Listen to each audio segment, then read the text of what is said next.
아침도 우리를 예배의 자리를 불러주신 우리 하나님을 찬양합니다. 우리 성경은 우리 구원에 관해서 주시는 말씀입니다. 그러나 구원에 관해서 주신 말씀뿐 아니라 이제 구원받은 자가 어떻게 살아야 하는가에 대한 삶에 대한 교훈도 풍성하게 담겨 있습니다. 여러분, 따라서 우리가 성경 전체를 들여다보면 이제 구원받은 사람이 이 세상을 살아갈 적에 어떻게 살아가야 되는지 많은 하나님의 명령들이 성경에 들어있음을 볼 수 있습니다. 이 모든 명령을 정말 몇 가지로 줄이기는 쉽지 않겠지만 그래도 전체 명령이 다음과 같은 두 가지 명령에 이렇게 연결됨을 알 수 있습니다. 첫 번째 명령은 지키라는 명령입니다. 구약을 읽어보면 내 계명을 지키라, 내 율례를 지키라, 내 법도를 지키라, 이런 말씀이 많이 있음을 잘 아실 겁니다. 신약에는 지키라는 말씀이 없을까? 아닙니다.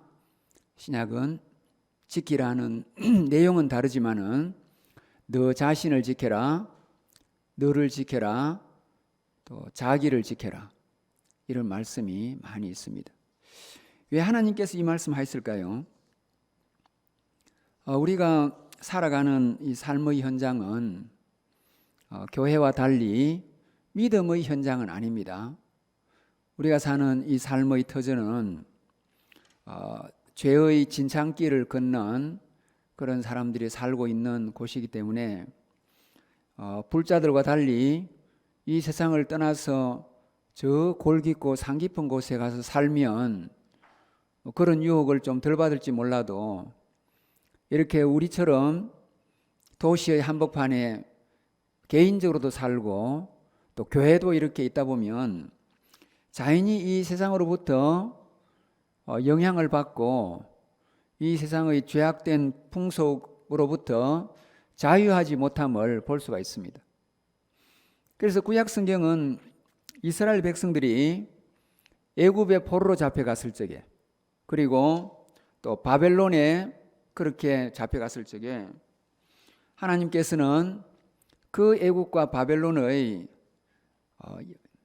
하나님 아닌 이방신을 섬기는 그런 종교 행위, 그리고 거기에서 나오는 여러 가지 죄악된 풍습을 그렇게 빠지지 말고 선민으로서 거룩한 백성으로서 자신의 정체성을 지키기를 원했습니다. 그래서 여러분이 성경을 잘 읽어보시면 하나님께서 가장 싫어하는 것이 이스라엘 백성들이 동방 풍속에 물드는 것이었습니다. 이런 뿐만 아닙니다. 하나님께서 왜 믿음의 조상 아브라함을 그 고향 갈대아 우르에서 떠나라 했습니까? 왜 하나님께서 그의 조카인 롯과 식구들로 하여금 소돔과 고모라를 떠나라 했습니까?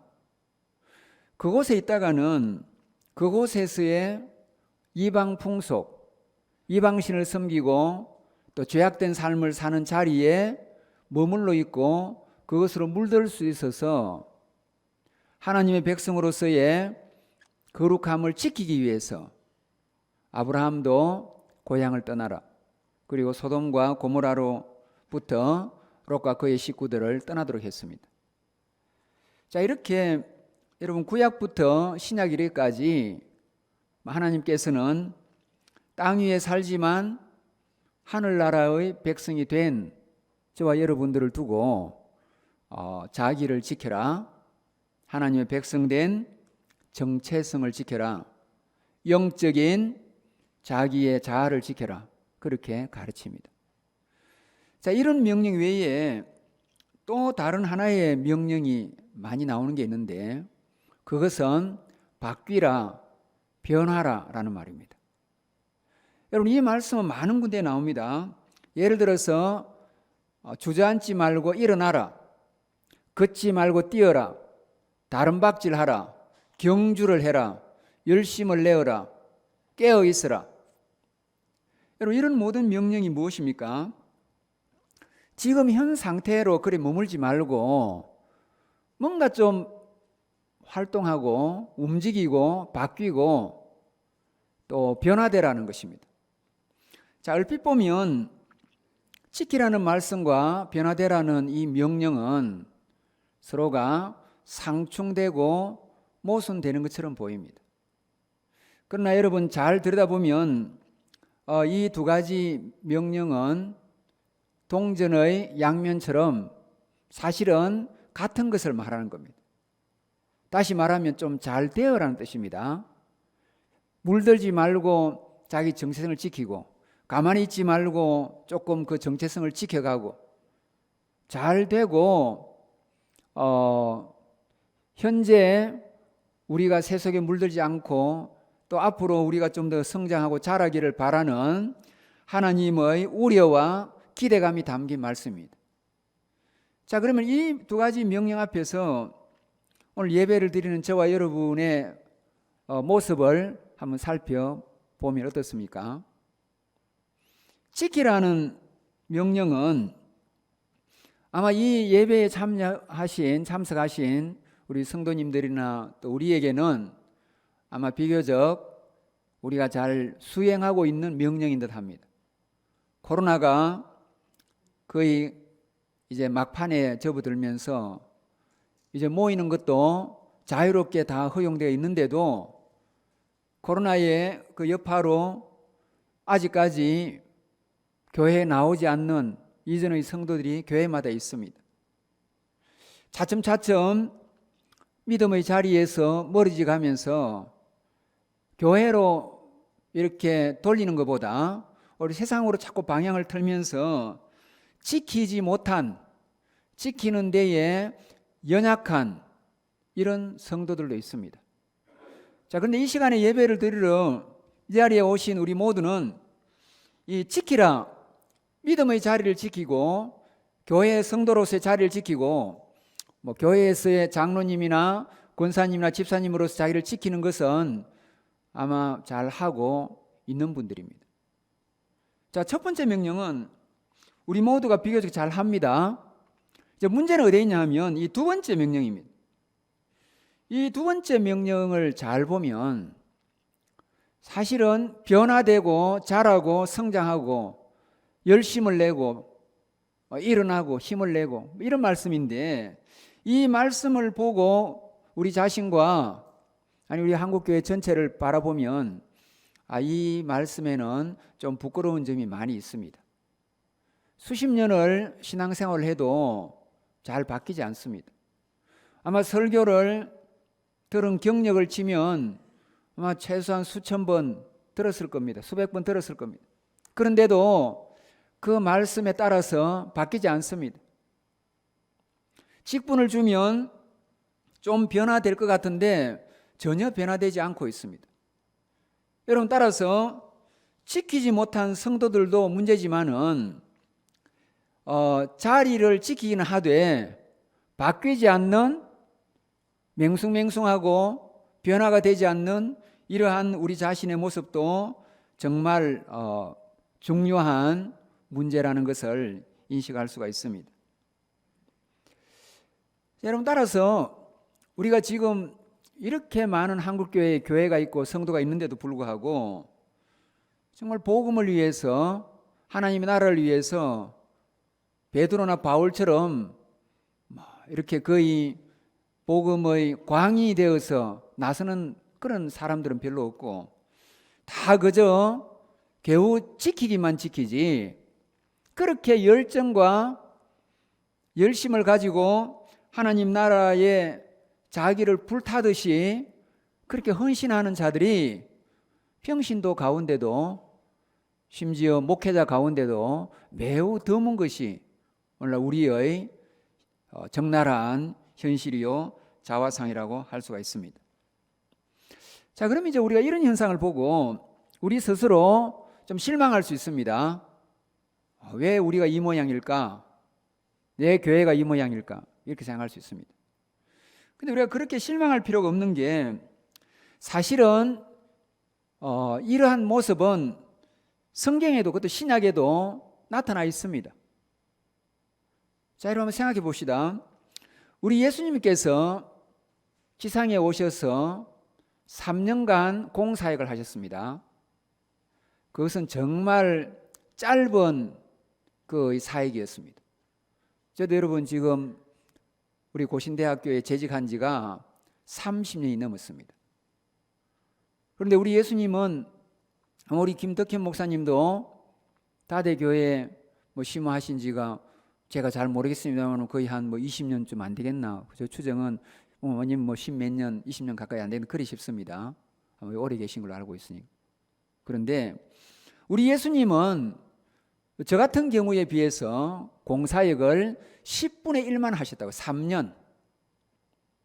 30년도 여러분 순식간에 흘러가는데 이 3년이라는 정말 짧은 세월 동안 우리 예수님께서 얼마나 어떻게 사셨는지 참 우리가 궁금한데, 그 예수님의 사역을 잘 기술하고 있는 복음서를 보면 예수님의 사역을 크게 이렇게 말합니다.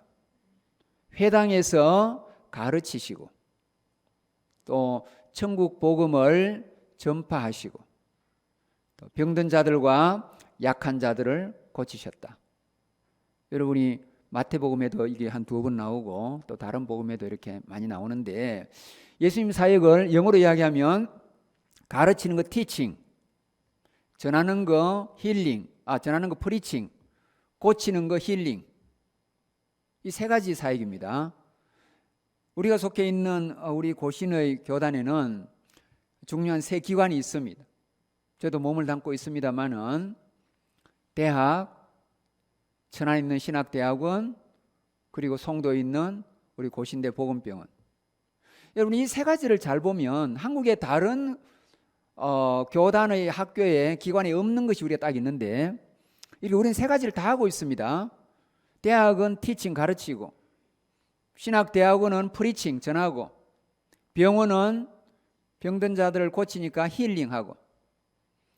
여러분 한국에 이런 3 기능을 하는 대학이 없습니다. 기독교 대학 치고, 제대로 된 기독교 대학 치고. 여러분 우리가 이 3가지를 다 하고 있으니까 하여튼 예수님 사역에 충실한 우리 교단입니다. 우리 기관들입니다. 자, 그런데 이 가운데서 우리 예수님은 고치는 것은 틈틈이 짬짬이 하셨습니다. 병자를 만나든지 죽은 자를 만나든지 약한 자를 만날 때에 그때 하나님의 능력으로 예수님은 이적을 일으키셔서 그들을 치유하시고 살리셨습니다. 그것은 예수님의 특별 사역입니다. 그럼 우리 예수님은 평상시에는 무슨 사역을 하셨을까? 평상시에는 주로 전하고 가르치신 거 했다고요. 여러분 우리 예수님이 전하고 가르친 내용이 성경에 많이 나옵니다. 예수께서 입을 열어 가르치시되, 예수께서 말씀하시되, 다 가르치는 거잖아요. 자, 예수님의 이런 가르침과 전함은 도대체 어떤 내용을 가르친 것이며 누구에게 전한 겁니까? 우리 예수님이 가르친 내용은 천국 복음을 가르치신 것이고, 전한 것은 주로 제자들을 가르친 겁니다. 일반인들을 상대로는 많은 말씀 안 하셨습니다.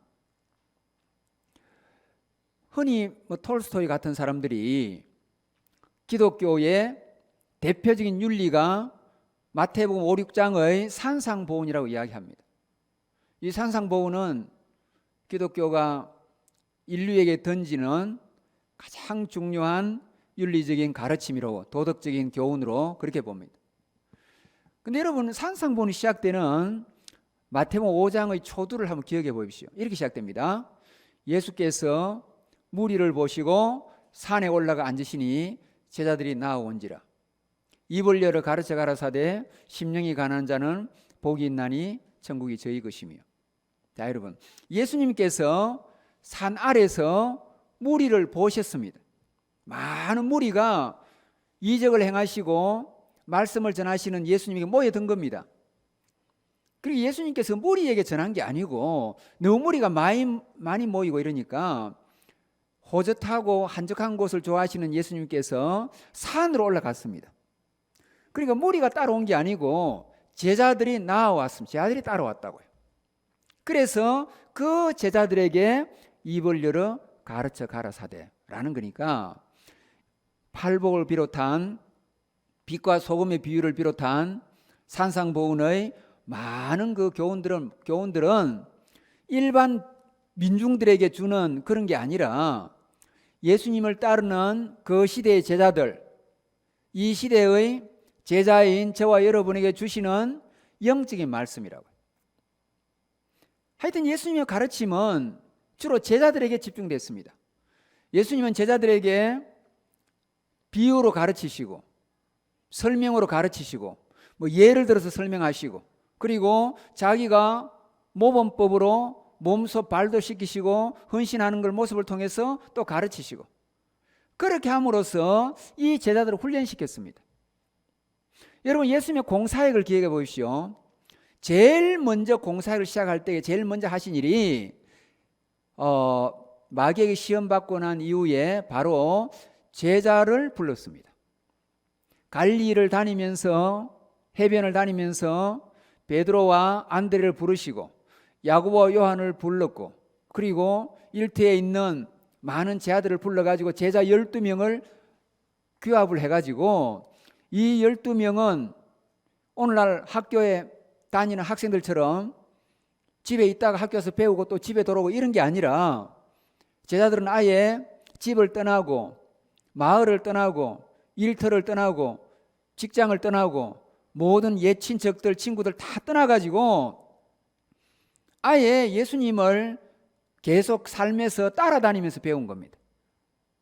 자, 그러니까 예수님께서는 공사역의 시작에 제자를 부르시고 그 제자를 가르치시고 그 제자에게 전하시고 그들을 훈련시키시고 그리고 마지막에 그 제자를 파송하셔가지고 본인이 성천하시고 난 이후에 내가 전한 이 구원의 복음을 너희들이 온 세상에 다니면서 전하고 내가 너희를 제자로 삼듯이 너희는 그들로 제자를 삼아라. 이게 예수님의 명령입니다. 그리고 예수님의 뜻이었습니다. 예수님의 모든 3년의 삶은 제자를 부르시고 훈련시켜 파송한 것이니까 한마디로 말하면 예수님의 사역은 제자 훈련. 여러분도 훈련으로 돼 있는데 보니까 제자를 가르치는 제자 사역이었습니다. 자, 그러니까 예수님은 이 제자들과 함께 동행하시고 동거하시고 동숙하시고 동사하시고 계속 제자들과 같이 살았다고. 그러면서 가르치신 거예요. 그러면 이제 우리가 생각할 적에 이 예수님의 12 제자들은 정말 특별하게 선택받은 인류의 가장 행복한 사람들이라고. 여러분 학생들은 좋은 교수님이나 선생님 밑에 훈련받으면 뭐 얼마나 그 학생들이 많이 뻗어가고 꿈도 키우고 아름답게 성장하겠습니까?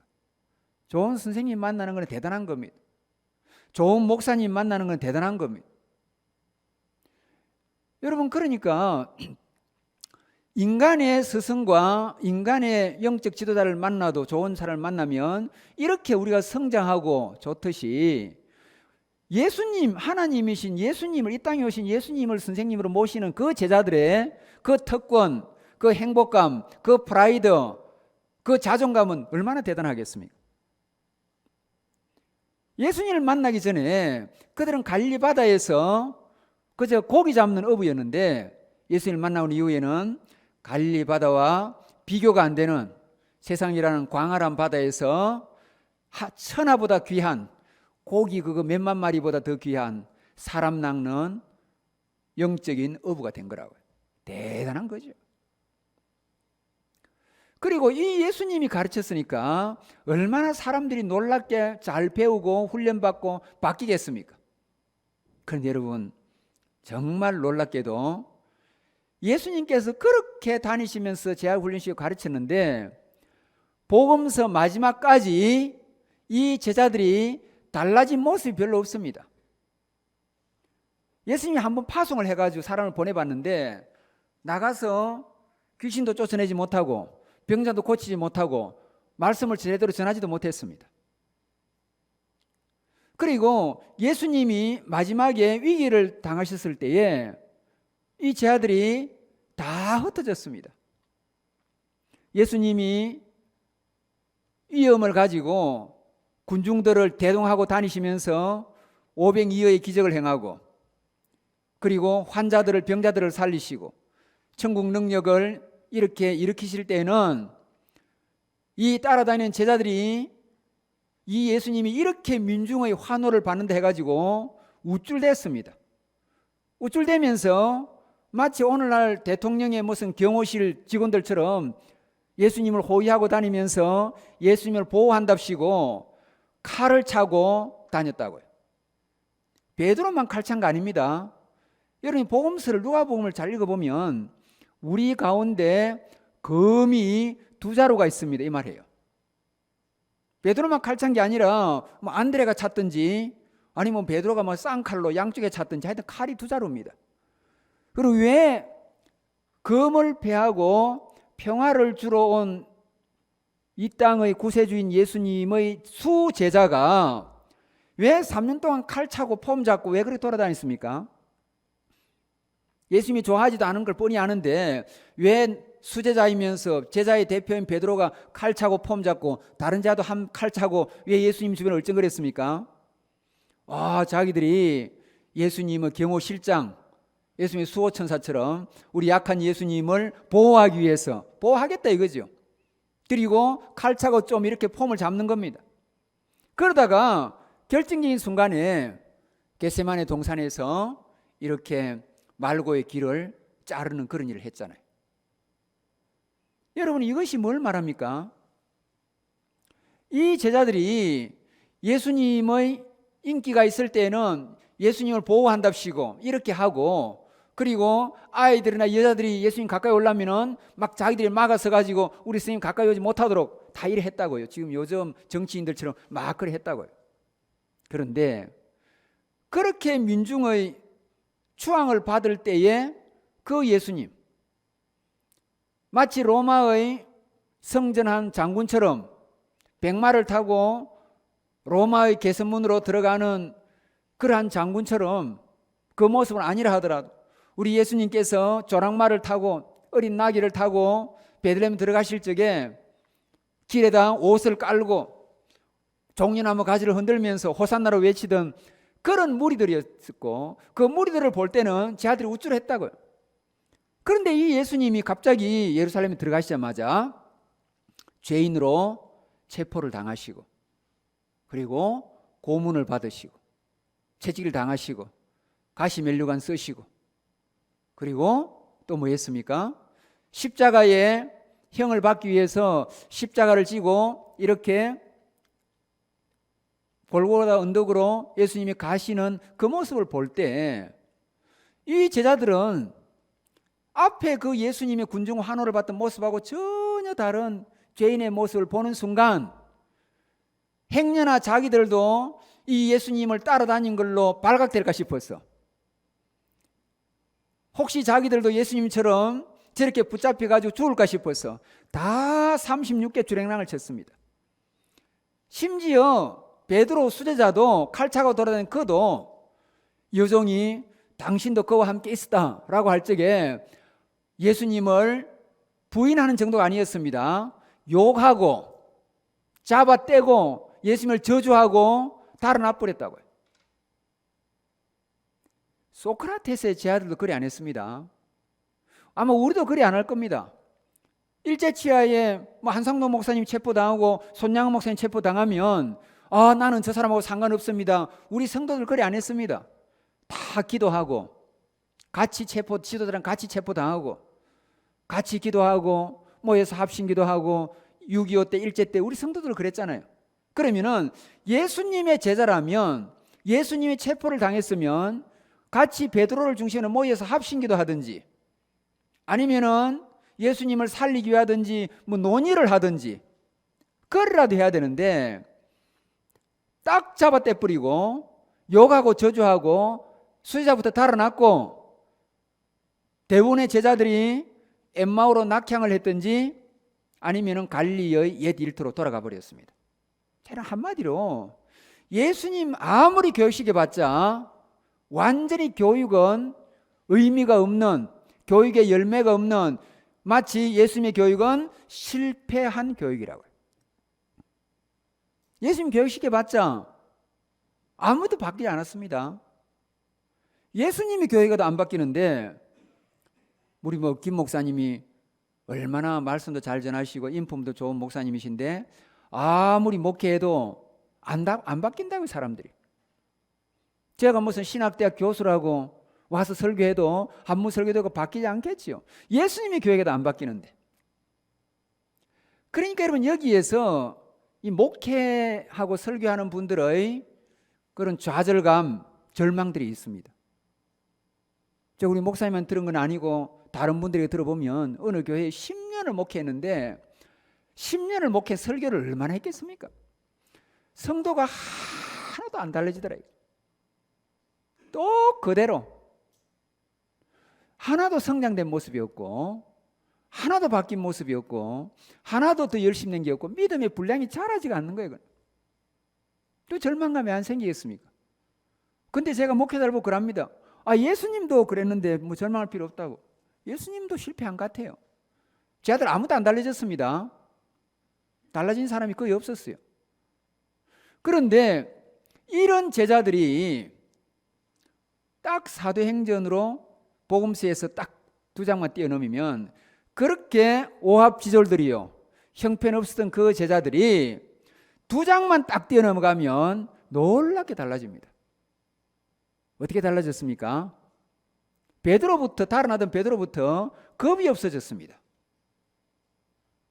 여러분 베드로가 그 여종에게도 겁이 많던 베드로가 그냥 거리에 나와가지고 베들레헴 예루살렘 거리에 백주의 대로에 나와가지고 연설을 하기 시작합니다. 두려움만 사라진 게 아니라 말이 청산유수입니다. 너무 말을 잘하니까 여러분 사도행전 한번 보시면 그 베드로의 과거를 아는 사람들이 하는 말이 저 사람들은 본래 학문이 없는 범인이었는데 이런 말이에요. 우리식으로 말하면 몸 배운 사람들인데 몸 배운 뱃사람들 뭐 다대포 여 앞에서 고기 잡던 사람들 몸 배운 사람들인데 와 말을 얼마나 잘하는지 배운 사람들 뭐 철학자들 웅변가들 로마의 변론가들 비교가 안 될 정도로 말을 너무 잘하니까 전부 사람 놀래가지고 그걸 아는 사람이 학문이 없는 사람이었는데 말을 어떻게 잘하냐 이거지. 여러분 문제는 말만 잘한 거 아니었습니다. 그의 말에 무게가 대단해가지고 그 말을 듣는 사람들을 가슴을 완전히 그냥 때리는 겁니다. 그래서 자기의 죄를 깨닫고 그리고 자기의 죄를 뉘우치고 회개하고 그래 베드로의 말씀을 듣고 예수님을 믿는 사람이 하루에 3,000명, 하루에 5,000명, 한국교회 성장하고 비교가 안 되게 예루살렘 교회는 빠르게 성장했습니다. 한국교회보다 훨씬 더 빠르게 성장했다고요.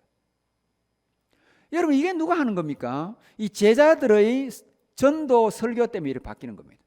제자들이 이렇게 달라집니다. 말만 잘한 거 아닙니다. 말의 능력만 있는 거 아닙니다. 베드로와 요한이 직접 성전 미문에 앉아 있는 나면서 장애우가 된 사람을 잡아 일으키니까 한 번도 일어나 보지 못한 사람이 일어나고 걷고 뛰는 정말 뭐 경천동지할 일이 벌어졌어요. 여러분 그것만 한 거 아닙니다. 모든 사람들이 자기 돈, 자기 재산 챙기지 않았습니다. 오늘 한국 사회를 보십시오.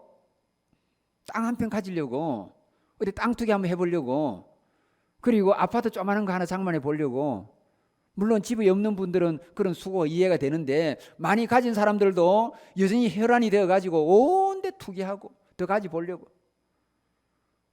여러분 이 맨정신을 생각하면 이거는 뭐 세상 말로 약간 미친 세상입니다. 얼마든지 살아갈 수 있고 뭐 얼마든지 자기 할 수 있는데 세상에 어느 나라가 이렇게 투기하고 이렇게 돈 벌려고 그냥 아웅다웅하고 뭐 서울이나 부산의 사람들이 어디로 달려가는지 막 전부 정신이 달려간다고. 독일에 한 분이 한국에 와가지고 결혼해가지고 서울에 살아봤는데 도대체 한국 사람들은 어디로 달려가냐 이거지. 뭐 한다고 저렇게 사람이 정신이 쏟았냐. 막 분주하게 다닌다고. 대부분 두 가지일 겁니다. 돈 벌기 위해서 아니면 즐기려고. 돈 버는 거 아니면 즐기기 위한 거겠죠. 주로 대부분 사람들이. 그러니까 조금이라도 뭐 좀 돈을 더 벌어보고 조금이라도 뭐 하나 해보려고 전부 혈안이 되고 나라 전체가 그냥 욕망이 미친 나라라고요. 우리나라를 지켜보면. 여러분 이렇게 한번 보십시오. 아마 예수님 믿는 사람도 많이 그럴 겁니다. 이렇게 뭐 하나라도 옮겨지려고 난리에 왜 제자들은 초대교회 성도들은 아무도 자기 자신 생각 안 했습니다. 다 내놓는 겁니다. 그냥. 다 내 거 필요 없어요. 다 내놓습니다. 이번에 우리 교단에 오는 장로님도 뭐 자기 재산 6억인가 7억 자녀들은 알아서 살아가면 되니까 자기 알아서 살아가면 다 내놨어요. 그냥. 뭐하러 내가 뭐 하나님한테 뭐 필요하냐 이거지. 자녀 돈 많이 물려준다. 걔 망합니다. 대부분 자녀들 돈 많이 물려주면 인생에 그 부모 돈 물려준 거 그거 의지해서 그냥 애가 그냥 막 별 의미 없이 살아가요. 별 존재감도 없어요. 별로. 뭐 그리 살다가 놀다가 그냥 살다가 마는 거죠. 그리고 한 대도 내려가면 돈은 다 없어지는 거죠. 자녀에게 신앙을 제대로 물려주고 하나님 앞에 의미 있는 삶을 물려주고 이런 걸 해야지 무슨 돈의 혈안이 되어가지고 물려주려고 말이죠. 애들 다 살아가는데 그냥. 그러니까 여러분 우리는 지금 이런 판인데 초대교회 모습은 우리의 삶과 전혀 다릅니다. 초대교회는 오늘날의 교회의 성도들하고 완전 달라요. 아무도 밝힌 사람 없었어요. 다 내놓습니다. 그리고 두 번째 특징은 전부 다 마음이 하나가 됐어요. 다 마음이 하나라. 여러분 인간이 살아가는 곳에 마음이 하나 되는 곳이 어디 있습니까? 부부끼리도 마음이 다르고 교회 안에 당회원끼리도 마음이 다르고 여러분이 교회에 뭐 화제가 나가지고 뭐 제가 들었는데 이렇게 아름답게 잘 하긴 했지만 분명히 이거 할 때도 뭐 이견이 아니겠습니까? 뭐 이러지 말고 새로 크게 짓자 이래 하자 공사도 요만큼 축소하자 느리자 생각이 다 다르다고요. 부모와 자식끼리도 정치 투표할 때 이 당을 찍으라 저 당을 찍으라 생각이 다릅니다. 아니 인간이 모인 데는 다 자기 잘난 맛에 살아가고 자기 생각이 절대라고 생각하고 자기 생각이 맞다고 생각하니까 어떻게 여러분 그게 하나가 되겠습니까?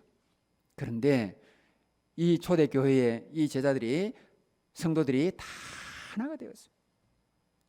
여러분 이게 어떻게 인간사가 이렇게 달라질 수가 있습니까? 사람이 모인 곳에 어떻게 이런 변화가 있을 수 있습니까? 자기 재산 안 따지지요. 마음이 하나가 되지요. 두려움이 없지요. 그러면 서로가 사랑하고 서로 축복하고 정말 지상의 천국이지요. 그게 어떻게 가능했습니까? 어떻게 이 오합지졸의 제자들이 이렇게 놀랍게 바뀌었습니까? 그것은 사도행전 2장에 나오는 위로부터 임하시는 성령님의 충만, 성령님의 강력한 임재, 그게 유일한 답이라고요. 제자 훈련 아무리 시켜봤자 사람 안 달라집니다. 오히려 서울 같은 데 보면 제자 훈련을 시키는 그런 교회 보면 더 똑똑해져 가지고 훈련받고 나서는 더 교회를 비판하고 더 목사님 설교를 비판하고 더 그냥 교회에 해악이 되는 사람이 너무 많아요. 교회 시끄럽게 하는 주동자들이 훈련받은 자들이에요. 직분자들이에요. 여러분 그러니까 이게 너무 아이러니컬하지 않습니까? 우리 제자 훈련하는 것이 지금 우리가 착각을 하는데 제자 훈련이 전부 아닙니다. 예수님도 그거 갖고는 안 됐어요. 반드시 그 다음에 성령의 충만함이 임해야 된다고. 그게 없으면 안 됩니다. 그게 성경의 가르침이잖아요. 성경을 제대로 읽어보라고요. 복음서까지 읽지 말고 사도행전까지 연장해서 읽으면은 제자 훈련이 어떻게 되는 건지 알 수 있습니다. 성령 받아야 된다고요.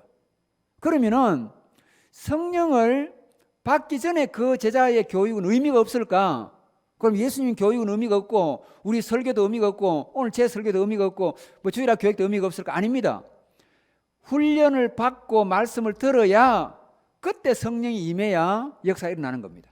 마치 예수님의 교육은 땔감을 준비하는 겁니다. 땔감. 많이 준비하면 더 많이 타겠지요. 그런데 아무리 땔감을 준비해도 불이 붙어야 돼요. 그래야 타는 거지. 땔감을 준비해도 불이 안 붙으면 썩는 거고, 땔감을 준비 안 하면은 불이 붙을 수가 없는 겁니다. 그러니까 이게 같이 가야 되는 겁니다. 제자 훈련 없이 성령 충만 없고, 성령 충만 없이 제자 훈련은 의미가 없다고요. 같이 가는 겁니다. 그게 성경이 가르치는 거잖아요. 우리가 성경 원리를 알아야 돼요. 반드시 같이 가야 되는데, 자, 그러면은 이 성령님이 임하고 나서야 비로소 달라지는 거예요. 어떻게 달라집니까? 말씀을 전하는 데 집중하고 놀라운 사역이 일어나잖아요. 여러분, 사도행전의 모든 사역 한번 보십시오. 우리처럼 오늘날 교회처럼 뭐 다양한 거 한 거 없습니다.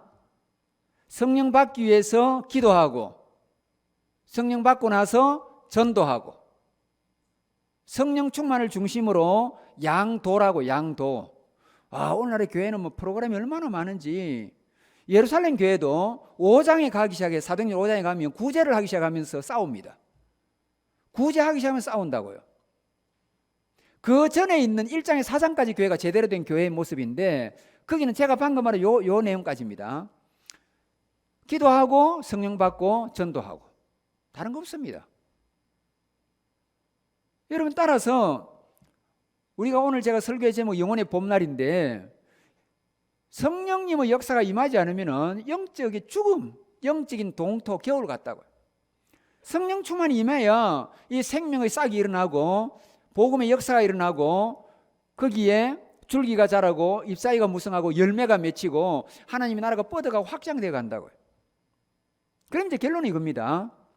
오늘 우리 다대교회 우리 성도들, 우리도 변화되고 우리 교회도 변화되기 위해서 뭘까? 우리 사랑, 은혜, 훈련으로 우리가 훈련 자라가는데, 훈련 받고 그 다음에 성령 충만 받아야 됩니다. 그러면은 그게 성경의 원리인데, 성령 충만을 어떻게 받을까? 이걸 제가 오늘 마지막 결론으로 이야기하겠습니다. 제가 간단하게 이야기하겠습니다. 첫 번째로 성령 충만을 받기 위해서는 에베소서의 말씀 기억해 봅시다. 이렇게 말합니다. 술 취하지 말라. 이는 방탕한 것이니 오직 성령의 충만을 받으라. 자, 여러분, 술 취하는 거하고 성령 충만한 걸 왜 이렇게 비교하고 있습니까? 그 안 좋은 술하고 성령 충만이 고상한 건데 뭐 이렇게 비교합니까? 그 이유는 이게 술 취하는 거나 성령 충만한 게 둘 다 맨정신이 아니라는 겁니다. 맨정신이 아닙니다. 그래서 초대교회에서 성령 충만 받은 자들이 막 성령 받고 나서 사역을 하니까 사람들이 또 뭐라 합니까? 새 술에 취했다. 뭔가 맨정신이 아니다 이 말 아닙니까? 그런데 옛술에 취하면은 뭐 이상하게 하는데, 옛술에 취한 게 아니고 보니까 이상한 것에 미쳐가지고 저라는 거 보니까 저거는 또 새로운 술이 있는가 보다 해서 새 술에 취했다 하는 거잖아요. 성령 충만과 술 취한 걸 비교하는 것은 둘 다 맨정신이 아니라는 겁니다. 정상적인 사람을 볼 때 저 사람은 맨정신이 아닙니다. 그리고 왜 대조하고 있습니까? 하나님을 안 믿는 사람의 특징은 술입니다. 하나님 안 믿는 사람은 다 술입니다. 일반 사람은 뭐 노동자만 술 먹는 거 아닙니다. 일하거나 술 마시는 거 아닙니다. 국가의 대통령들 다 술 마십니다. 어제 뭐 백악관에 뭐 대통령 왔겠지요. 뭐 했겠습니까? 저는 텔레비가 없으니까 안 보지만 뻔합니다. 뭐 술 들고 건배 이랬겠죠. 건배. 여러분, 얼마나 이상한지 보십시오. 아니, 이 세상에 동양이나 서양이나 이 건배라는 걸 누가 가르쳤습니까? 온 나라 사람들이, 온 세계가 동서양에 누구든지 만나면 건배라, 건배. 그 어디서 나온 문화입니까 이게 도대체? 뭐 조선시대도 이걸 했는가요? 북한에 무슨 뭐 김보식이 저하고 뭐 남한에 누구 뭐 누구하고 만나도 자기들 건배, 다 건배라, 건배. 그럼 정신 나간 기자들은 무슨지 압니까? 저 건배에 사용된 포도주는 백두산 몇 년산이고 저건 얼마나 좋고 얼마나 비싼 거고, 그 정신 나간 기자들은 그런 데 관심이 많잖아요. 그 근본적으로 반성을 안 합니까?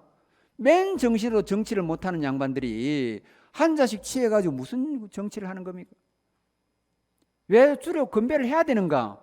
그리고 왜 철학적인 질문을 왜 못 던집니까? 기자들은 다 무슨 몇 년산 술이 그리 관심 있어요? 몇 년산 프랑스의 뭐다? 그 무슨 관심이 그래 많아요? 그런데 여러분, 이러니까 여러분이 이게 안 믿는 사람의 삶을 잘 보시라고요. 술 먹고 비틀거리고, 술 먹고 사람 몰라보고, 술 먹고 실성하고, 술 먹고 욕하고, 술 먹고 발로 차고, 술 먹고 성추행하고, 술 먹고 음주운전하고, 술 먹고 사람 죽이고, 술 먹고 뭐 차도 때려 부수고, 길 가는 사람 시비 걸고, 전부 술 먹고 하는 짓이라고. 술김에 하는 거라고요. 여자들 중에도 남자하고 놀아나는 여자들 가끔인데 맨정신에 놀아나는 여자가 누가 있습니까? 다 한 잔씩 하고 술김에 놀아난다고요. 남자도 마찬가지고. 이게 여러분 세상을 한번 보시라고. 이게 그냥 완전히 술에 미친 세상이에요. 근데 여러분 성경은, 도시교회는 이런 말 잘 안 하는데요, 술 취하지 않으면 되지 않느냐? 아닙니다. 여러분 구약을 읽어보십시오. 포도주가 유리잔에서 번쩍번쩍 내려가는 걸 쳐다보지도 말라 이랬어. 왜 도시교회는 그런 설교 안 하는 거예요? 내려가는 걸, 번쩍번쩍 유리잔에 내려가는 걸, 우리 요즘 착 내려가는 걸 보지도 말라 그랬으면 이미 성경은 다 내다보고 있습니다. 사람들이 어떻게 하는지. 그런데 도시교회 서울에 가보면 예사를 그냥 사람들이. 그러니까 여러분 이렇게 술에 취하면은, 술을 가까이 한 술에 취하면은 성령이 안 들어갑니다. 술만 취하는 문제가 아니라 보십시오. 마약에 취하든지, 도박에 취하든지, 여자에 취하든지, 노름에 취하든지, 연속극에 취하든지, 골프에 취하든지, 낚시에 취하든지, 등산에 취하든지, 극자 이데올로기에 취하든지, 광화문의 거구들에 취하든지, 연속극에 취하든지, 취하는 사람에게는 성령이 안 들어갑니다. 왜 안 들어갑니까? 이미 영혼을 그것에 선점당해서 그래요. 그것이 우리 영혼을 차지했어요. 우리 마음을 사로잡았다고요. 성령님은 빈 마음에 들어갑니다. 주의 영이 있는 곳에는, 따라서 성경이 이렇게 말해요. 주의 영이 있는 곳에는 자유함이 있느니라. 자유한 곳에 들어가는 겁니다. 마음이 청결하는 자에게 청결 하나님을 본다 이거죠. 마음이 심령이 가난한 자가 천국에 자유거든요. 여러분 성경에 많은 말씀 보십시오. 빈 마음, 자유하는 마음, 자유하는 영혼, 청결한 마음, 마음이 무엇에 사로잡히면 성령 충만 안 된다고요. 그래서 이 시간에 우리 마음이 무엇에 사로잡혀 있고 그게 얽매여 있다면은 우리가 하나님 앞에 자유함을 얻는 은혜가 있기를 주의 이름으로 축복합니다. 그래야 성충만하다고. 그 조건이 성충만하다는 두 번째 조건이 이겁니다. 성령 충만한 자는 교만하면 안 됩니다. 왜 교만하면 안 되느냐? 여러분 사람이 빠지기 쉬운 가장 쉬운 죄가 교만입니다. 우리 집이 조금 잘 살아도 교만해. 아이들도 뭐 사회적으로 권력만 있으면 교만합니다. 돈만 많아도 교만합니다. 인기가 많아도 교만합니다. 키만 좀 커도 교만해요. 성경에 보니까 키만 좀 커도 교만해요. 나이가 한 살 더 먹어도 교만해요. 한 살 더 먹었다 이거지. 남자를 만나면 나이가 몇 살인지. 여러분 며느리만 좀 잘나도 교만하고, 자식이 좀 잘나면 교만하고, 엄마가 잘나도 교만하고, 아빠가 잘나도 교만하고, 차만 좋은 거도 교만하고, 아파트만 좀 커도 교만하고, 평수만 좀 넓어도 교만하고. 사람이 타락한 인간이 얼마나 이렇게 얇은지, 얼마나 인간이 치사한지. 조금만 못나면은 기가 죽고, 비교해 조금만 못나면 기 죽고 풀 죽고, 조금만 잘나면 기고만장하고. 교만하면 왜 성령이 안 들어갑니까? 교만하면 마음의 주인이, 마음의 왕자의 자리에 자아가 앉아 있는 거예요. 자기 자아, 셀프 에고, 그게 내 마음의 주인이라고. 하나님이 성령이 어디에 들어갑니까? 우리 마음에 들어가는데, 마음의 주인이 자아가 있고 성령님이 오시겠습니까? 성령님은 하나님이기 때문에 어디에 가도 종으로는 안 갑니다. 어떻게 하나님이 종이 될 수 있습니까? 성령님이 올라온 마음의 왕자의 자리를 내려놔야 됩니다. 내가. 그것이 겸손한 거라고요. 교만은, 하나님께서 교만한 자는 대적하신다 그랬어요. 교만하면 하나님이 맞짱을 뜬다고요. 누가 이기겠습니까? 하나님은 교만한 자를 물리치시고 대적한다. 그 다음에 겸손한 자에게는 은혜를 주신다 이랬어요. 그래서 예수를 잘 믿는 사람은 정말 겸손한 사람들이에요. 폼 잡고 그리 다니는 사람들 아닙니다. 정말 소박한 사람들, 어린아이 같은 사람들. 그게 진짜 예수 잘 믿는 사람들이에요. 뭐 어깨에 힘주고 뭐 머리에 기름칠하고 굉장히 폼 잡고 잘난 척하고 그건 아닙니다, 여러분.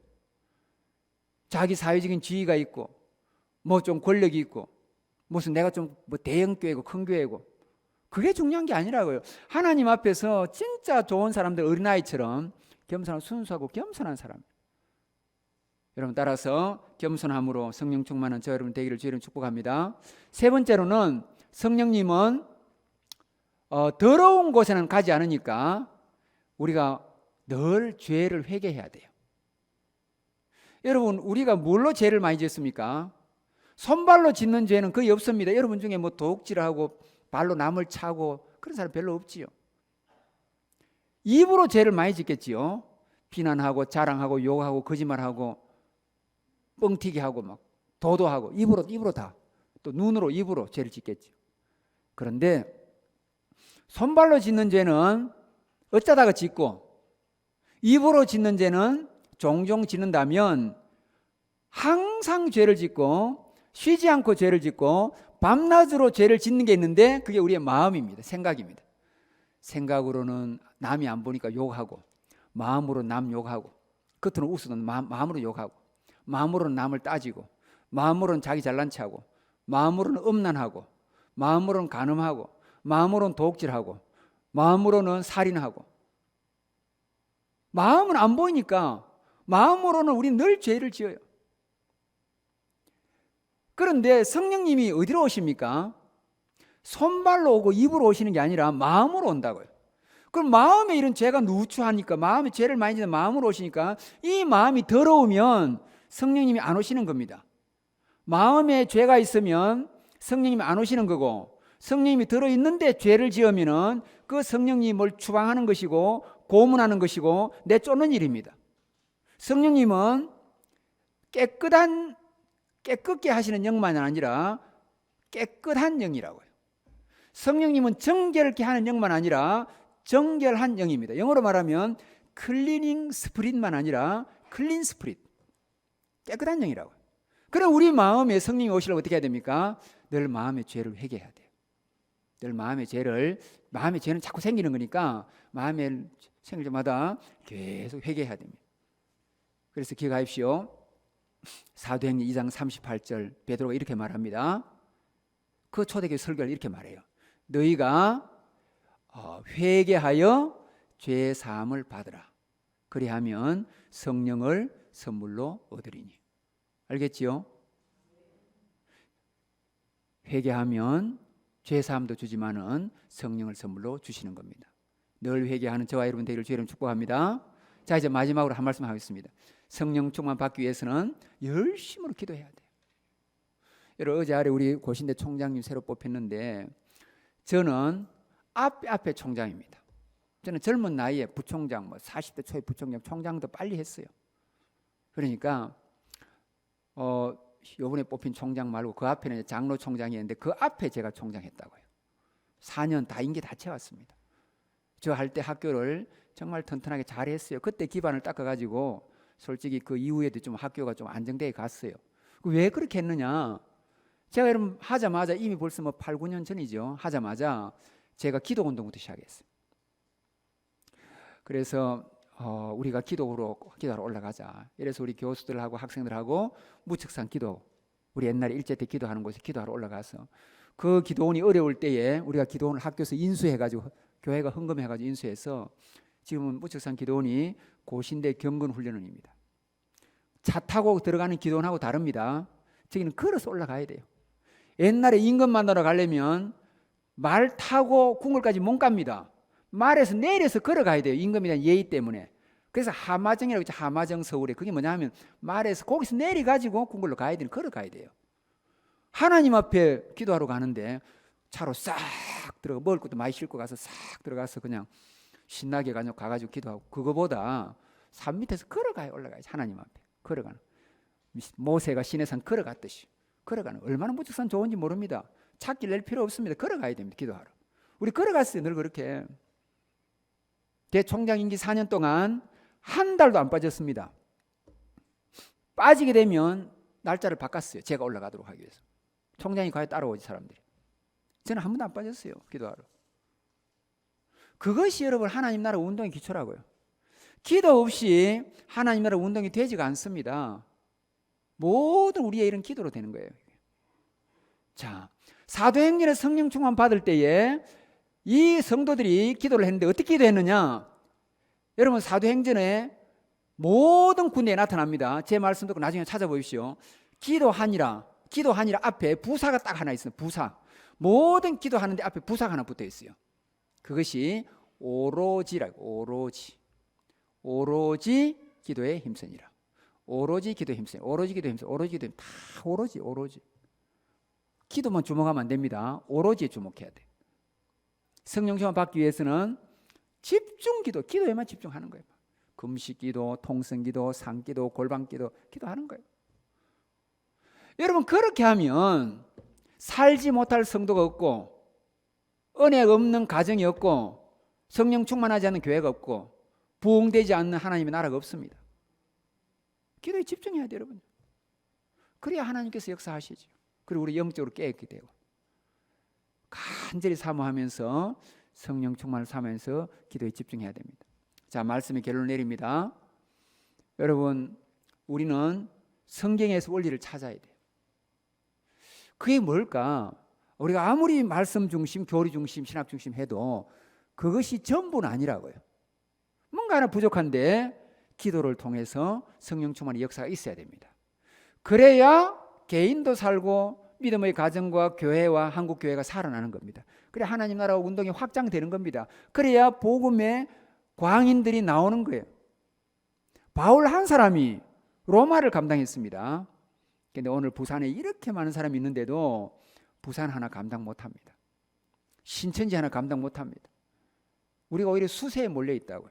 그래서 우리가 하나님 앞에서 이렇게 살다가 떠나는 것이 아니라 영적으로 이제 봄날마저 깨어서 살고 아름답게 열매 맺고 가야 되는데 하나님 앞에 성령 충만 받기 위해서 무엇에 취하지 말고 그리고 교만하지 않고 그리고 늘 회개하고 성령 충만을 간절히 사모함으로 기도하고 나아가는 저와 여러분들 우리 온 다대교회 성도님들 되시기를 주의 이름으로 축복합니다.